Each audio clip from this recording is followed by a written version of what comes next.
Quem é? Roberto de São Paulo, professor. Roberto, tudo bem? Tudo bem, professor. Primeiro eu gostaria de dizer ao senhor uma conclusão que eu cheguei nos 4 meses aí, tentando ler tudo do senhor aí, consultando outras fontes, e um agradecimento e depois uma pergunta. Então, eu não sei se é certo, mas quando eu comecei a escutar os seus programas, ler seus artigos e tal, e também consultar as fontes que o senhor vai nos dar, lógico, comecei a entrar em choque, né? Porque eu percebi que a gente está no mundo da lua aqui no Brasil. Mas tá mesmo, tá mesmo. O Brasil virou um hospício. Então, logo, até para, vamos dizer assim, tentar assim, me curar desse choque, comecei a procurar críticas do senhor para ver se o senhor estava errado em alguma coisa, né? Meus críticos são vagabundos, rapaz. Cada um pior que o outro. Não dá nem vontade de responder para esses caras, bando de analfabeto. Então, aí eu cheguei a uma conclusão que me deixou mais em choque ainda, professor. Eu vi que no Brasil é o seguinte, tem mais ou menos 50% de... Foi o Vamir Chacon, que é um homem de uma cultura imensa, né? E ele então fazia 2 ou 3 críticas a mim, que eu até achei certo, né?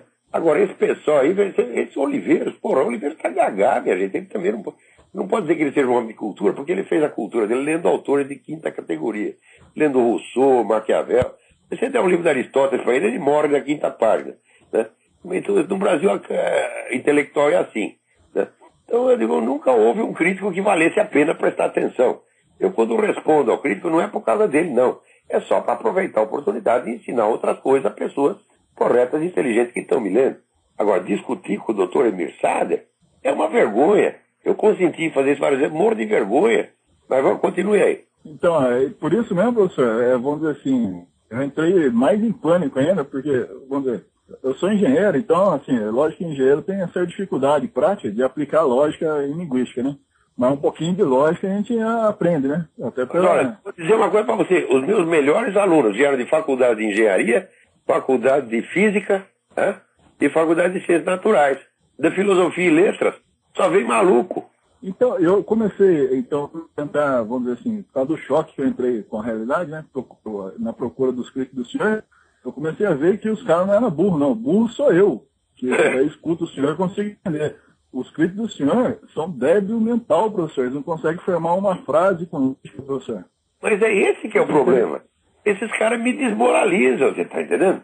Porque se fosse nos anos 50, você é um cara da direita, conservador, né? Por exemplo, nos anos 50 tinha lá, né, o Gustavo Corsão escrevendo e o Alceu Amoroso Lima reclamando.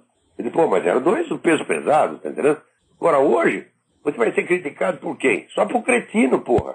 Então, então é um agradecimento que eu queria fazer, professor, que, então, um homem com a sua sabedoria, então, com o seu conhecimento, o senhor tem a humildade, assim, vamos dizer, a humildade mesmo de fazer um programa desse e se dar o trabalho de responder esses débeis mentais e ter a humildade de falar para nós, o povão. E, então, eu queria agradecer muito... Ninguém é tão disponível que não mereça uma resposta. Mesmo que essa resposta você já vai tomar no cu. Você está entendendo? Então, eu não sou superior a ninguém. Eu não me considero... Se para falar mal cretinice a meu respeito, eu vou prestar alguma atenção e tentar botar alguma coisa na cabeça dele, além de merda que já está cheia, né?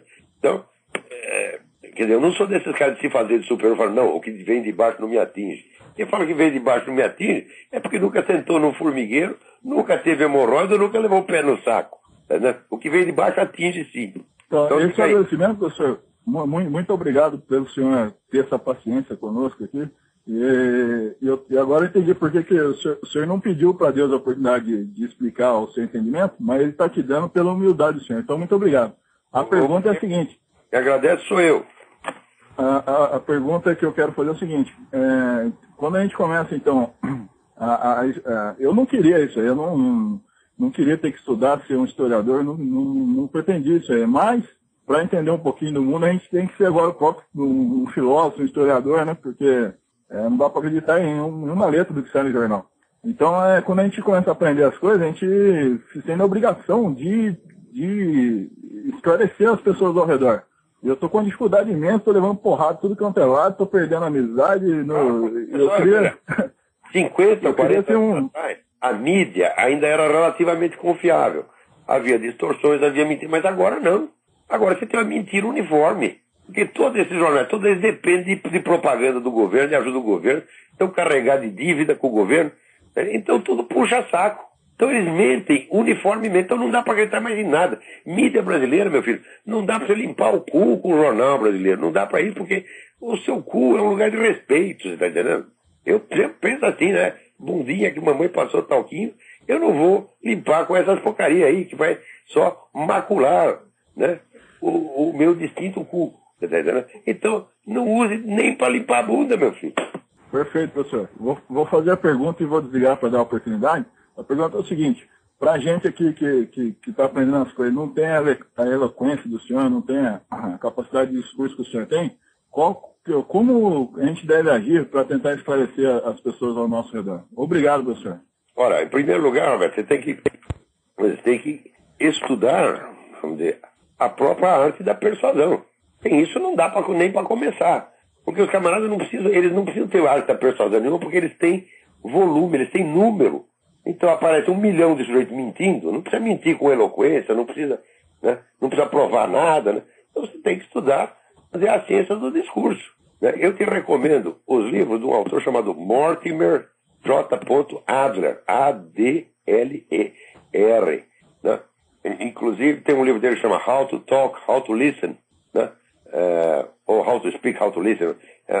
Uma coisa muito importante para essa arte da comunicação pessoal, de pessoa a pessoa, que é a nossa única arma. Nós não temos grandes jornais, não temos canais de televisão, nós temos apenas a nossa fala pessoal. Então, é necessário que ela seja, se não persuasiva, ao menos contundente.